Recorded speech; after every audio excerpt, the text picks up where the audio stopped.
Bonjour à toutes et à tous, bienvenue dans D'une voix après l'autre, la série de podcasts de la Haute École Léonard de Vinci, qui vous raconte des projets qui tissent des liens, qui prennent soin de soi, des autres et du monde dans lequel on vit. Je suis Alba et aujourd'hui nous passons un moment avec Stéphanie Delsart. Bonjour. Bonjour. Chef du département du bachelier en bioqualité, et François Hardy. Bonjour François. Bonjour. Étudiant en bioqualité. Alors pour commencer, on va rapidement dresser vos portraits. Alors on va commencer avec Stéphanie. Stéphanie, tu es bio-ingénieure formée à l'Université catholique de Louvain, où tu as effectué une thèse de doctorat dans le domaine de la catalyse hétérogène. Lors de ce doctorat, tu as eu l'occasion de travailler avec des étudiants du département de chimie de la Haute École Léonard de Vinci, qui appartenaient à l'époque à l'Institut Paul Lambin. Ils venaient réaliser leur mémoire dans le laboratoire dans lequel tu travaillais, ce qui t'a amené à faire connaissance avec plusieurs enseignants et enseignantes de ce département de chimie donc. Département que tu as rejoint en 2005 et où tu y travailles toujours depuis. Tu y enseignes les cours de chimie analytique, de chimie physique et de chimie inorganique. Et tu as également assuré des TP pour d'autres départements de la Haute École, comme ceux de biologie médicale ou d'imagerie médicale. Il y a 3 ans, vous avez été contacté au sein du département et du secteur sciences et techniques par des fédérations patronales des industries chimiques et alimentaires pour réfléchir à la création d'un cursus en bioqualité en alternance, en codiplomation avec l'AELA, la Haute École de Louvain-en-Hainaut. Tu as alors travaillé sur ce projet en équipe avec plusieurs enseignants et enseignantes du département de chimie, de la HE Vinci et de l'AELA. Et ensemble, vous avez travaillé pour mettre en place un nouveau bachelier, celui de bioqualité. Dans cet épisode, tu vas nous expliquer ce qui vous a convaincu de la pertinence de ce projet qui répond à un réel besoin sociétal. En effet, il répond aux besoins des entreprises qui souhaitent développer leur service qualité, mais aussi parce qu'il offre un nouveau type de pédagogie basée sur l'expérience en entreprise. François, toi tu es étudiant dans ce bachelier en bioqualité en première année, c'est exact ? Oui, absolument. Et avant cela, tu as étudié la biologie à l'UC Louvain. C'est ça. On va commencer par la première question pour toi, Stéphanie. Est-ce que tu peux un peu nous expliquer brièvement ce qu'est une formation en alternance et aussi ce qu'est la bioqualité ? Parce que c'est un terme qui n'est pas très connu encore. Tout à fait. Merci de me donner cette opportunité. Donc si je dois parler du métier auquel on forme, je vais d'abord parler du métier et puis du type de formation qu'on propose pour atteindre ces objectifs.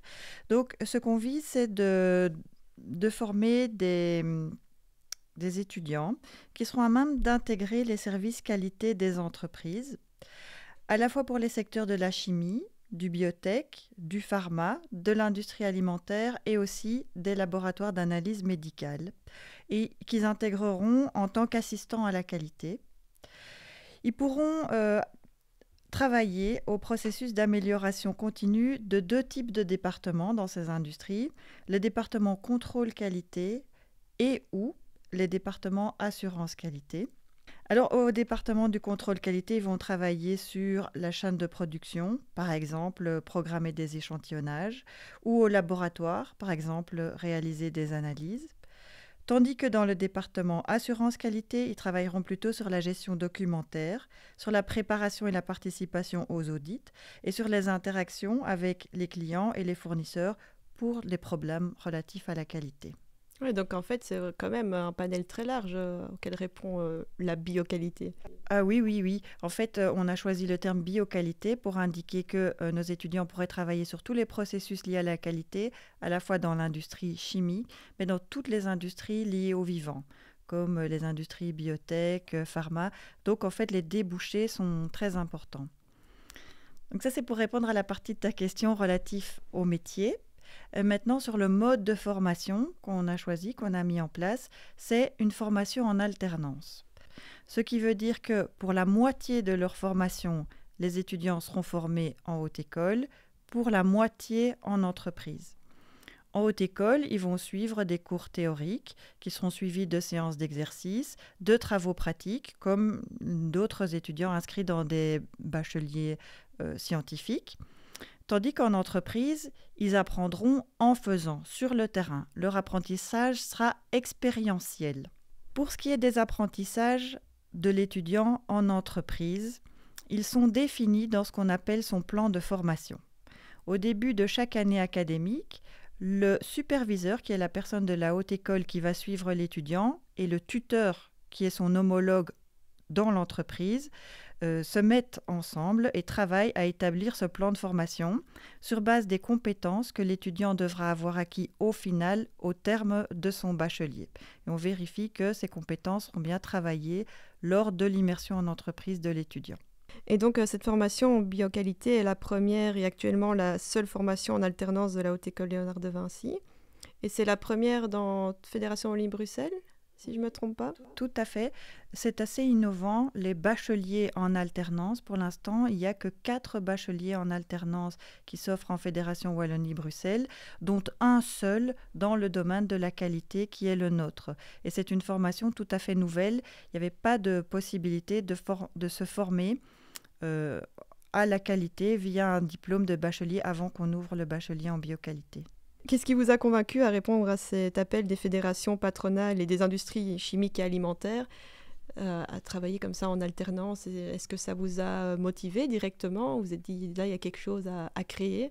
Oui, dans les interactions qu'on a eues avec ces fédérations patronales, on s'est rendu compte qu'il y avait un vrai besoin de personnel formé au domaine de la qualité. Et de toute façon, en tant qu'enseignant au département de chimie, on se rendait compte que c'était un débouché déjà pour nos étudiants qui faisaient le bachelier en chimie. Mais du coup, puisqu'ils sortaient avec un bachelier en chimie, ils avaient besoin d'être formés au domaine de la qualité avant de pouvoir faire ce métier. Donc on était tout à fait conscient qu'il y avait un besoin de l'industrie. Et puis, on s'est rendu compte aussi que pour certains profils d'étudiants, ce serait bénéfique, ce serait porteur de pouvoir être formés sur le mode de l'alternance. Parce qu'on se rend bien compte qu'il y a des étudiants qui aiment d'apprendre en faisant, notamment qui aiment particulièrement les travaux pratiques à l'école. Se former à la qualité en entreprise, c'est vraiment un sujet qui est propice à un apprentissage en alternance. Ok. Et donc, tu es aussi enseignante dans le département de chimie qui, pour le coup, est une formation qui n'est pas en alternance. Donc, tu es enseignante en alternance et pas en alternance. Et est-ce que tu vois une différence dans le profil des étudiants et des étudiantes dans ces deux formations? Dans le profil des étudiants qui s'inscrivent, je dirais pas vraiment. C'est plutôt dans le projet. L'étudiant qui veut qui veut pouvoir directement commencer ses apprentissages en entreprise, il va choisir notre bachelier en bioqualité. Mais sinon, c'est des profils quand même d'étudiants qui se ressemblent assez bien, mais qui ont peut-être besoin d'une pédagogie plus expérientielle pour ceux qui s'orientent vers l'alternance. Et est-ce que toi, en tant qu'enseignante, tu te rends compte qu'il y a aussi une différence d'accompagnement ou de relation avec les étudiants pour ceux qui sont en alternance et ceux qui suivent on va dire un rythme d'études plus classique? Oui, en fait, de par l'organisation de la formation, où chaque étudiant est immergé dans une entreprise particulière, dans un secteur particulier, est formé en entreprise au travers de ce plan de formation que je mentionnais plus tôt, on est obligé de proposer un suivi beaucoup plus individualisé du parcours de l'étudiant quand c'est un étudiant en alternance. On a besoin de plus de coaching, de contact, d'interaction rapprochée et individuelle avec les étudiants. Et donc voilà, maintenant je me tourne vers François, qui est étudiant donc en bioqualité. Qu'est-ce qui t'a encouragé à choisir cette formation? Est-ce que c'était plutôt le domaine vraiment de la bioqualité ou est-ce que c'était plus le fait que la formation soit dispensée en alternance? Donc si j'ai choisi ce bachelier de bioqualité, c'est surtout en rapport avec ce que j'ai déjà vécu, donc 6 années à l'université, à l'UC Louvain, dans les domaines de sciences biologiques. Au bout du compte, au bout de ces 6 années, il y a eu un certain ras-le-bol de la théorie en général, donc des études, et je voulais commencer à me lancer sur le marché du travail. Mais sans un bachelier en main, c'est toujours plus compliqué. J'ai donc fait des recherches pour un nouveau bachelier qui était peut-être en concordance avec ce que j'avais besoin. Et c'est là que j'ai trouvé donc, ce bachelier de bioqualité, donc en alternance, qui proposait la moitié des crédits en stage et l'autre moitié des cours en présentiel. Et pour l'instant, donc, tu es en première année, donc ça fait un peu plus de 6 mois que tu suis ce bachelier. Est-ce que pour l'instant, ça te plaît? Donc jusqu'à maintenant, oui, c'est quelque chose qui me plaît bien. Stéphanie, avec sa vision enseignante, parler justement de l'accompagnement des étudiants qui est un peu plus rapproché du fait de la particularité du travail en entreprise, de l'immersion. Est-ce que c'est quelque chose que tu peux confirmer? Tu te sens vraiment accompagné par les enseignants au sein du département pendant tes études? Oui, absolument. Et d'ailleurs, ça se confirme par le fait qu'on a des échéances sur des carnets de bord à remplir. On a à chaque fois, ou très souvent en tout cas, on a un feedback derrière du professeur qui nous dit tiens, ok, s'il y a des choses à améliorer ou des choses comme ça. Est-ce que tu as déjà trouvé un stage? Est-ce qu'on dit bien un stage ou une immersion en entreprise? Je ne sais pas quel est le bon terme. On dit stage, c'est pour aller plus vite. Mais le terme exact, c'est immersion professionnelle en entreprise. Donc voilà, pour ton immersion professionnelle en entreprise, est-ce que tu as déjà trouvé une première entreprise ou... Absolument, oui. Donc j'ai déjà une entreprise qui se situe donc dans le secteur chimique qui réalise des emballages à destination de l'Horeca et des grands distributeurs. Et donc tu as déjà commencé ce stage? Oui, depuis février. Et donc dans le cadre de ces stages en immersion d'entreprise, est-ce que par rapport aux stages plus classiques qui ne sont pas en alternance, tu ressens vraiment le fait de faire partie peut-être de ces entreprises pendant quelques mois, d'avoir des réelles missions, d'avoir un rôle? Oui, absolument. Donc j'ai vraiment une place pour moi qui m'a été dédiée où on va me confier des missions qui vont durer tout au long des 3 ans de stage. Et est-ce que ça te plaît? Est-ce que c'est ce que tu recherchais en te lançant dans l'alternance? Absolument, c'était vraiment de pouvoir avoir une première expérience en fait concrète dans le métier du travail. Donc ça tombe en plein dedans et c'est vraiment ça qui me plaît. Est-ce que tu as déjà un peu une idée du secteur dans lequel tu voudrais travailler plus tard? Oui, ici j'ai donc la chance de pouvoir essayer mon stage dans le secteur chimique. Je sais que ça ne me convient pas tout à fait, étant donné que j'ai fait également des études en biologie, donc c'est pas tout à fait la même chose. Donc je sais que je m'orienterai plutôt vers le secteur des biotechnologies, à mon avis. Super.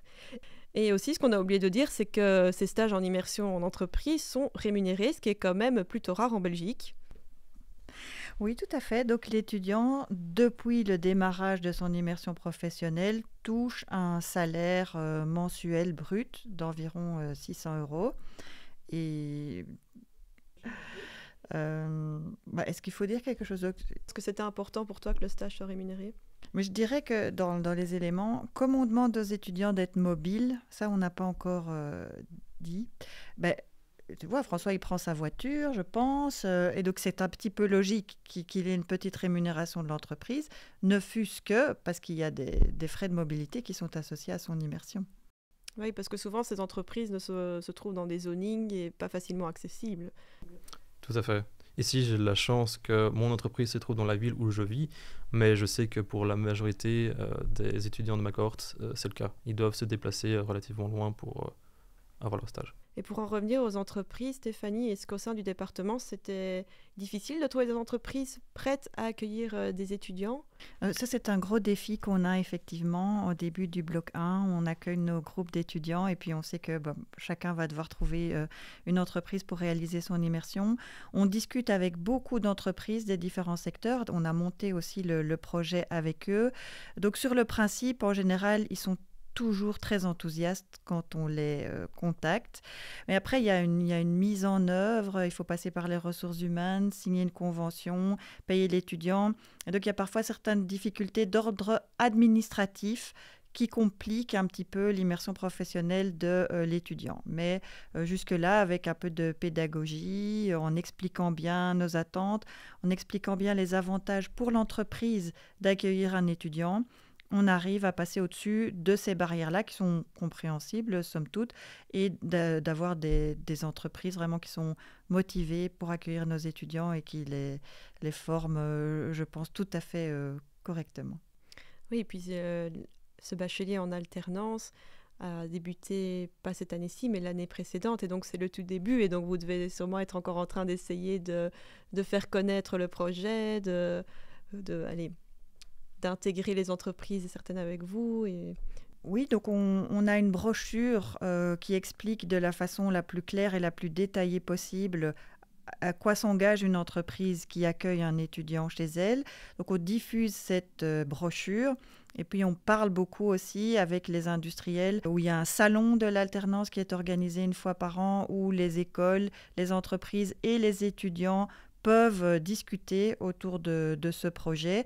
Et c'est clair que plus notre bachelier sera connu dans le monde industriel, avec ses spécificités, les modalités d'accueil de l'étudiant, et plus ce sera simple de développer ce modèle.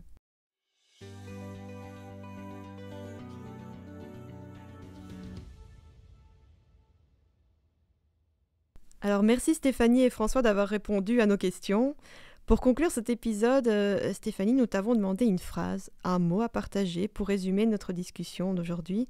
Tu as choisi un texte de Maurice Maeterlinck que nous allons découvrir ensemble. Mais avant ça, est-ce que tu veux nous expliquer ce choix ? Oui, bien volontiers. C'est un petit clin d'œil à mes parents qui m'ont amené beaucoup au théâtre quand j'étais petite. Et donc, qui, petite fille, m'ont fait découvrir une pièce de Maurice Maeterlinck qui s'appelait « L'oiseau bleu » et qui décrit le voyage magique de 2 enfants à la recherche de l'oiseau bleu du bonheur. Et les enfants découvrent au travers de leur voyage que le bonheur, c'est quelque chose qu'on peut trouver dans les choses les plus simples et dans les petits moments de la vie. Et donc, j'ai toujours bien retenu cette leçon. J'essaie d'appliquer. Et voilà, la phrase que j'ai choisie pour clôturer ce podcast est en relation avec ce sujet. Phrase que va nous lire Magali. Souvenez-vous, c'est elle qui était la voix derrière le premier épisode d'Une voix après l'autre.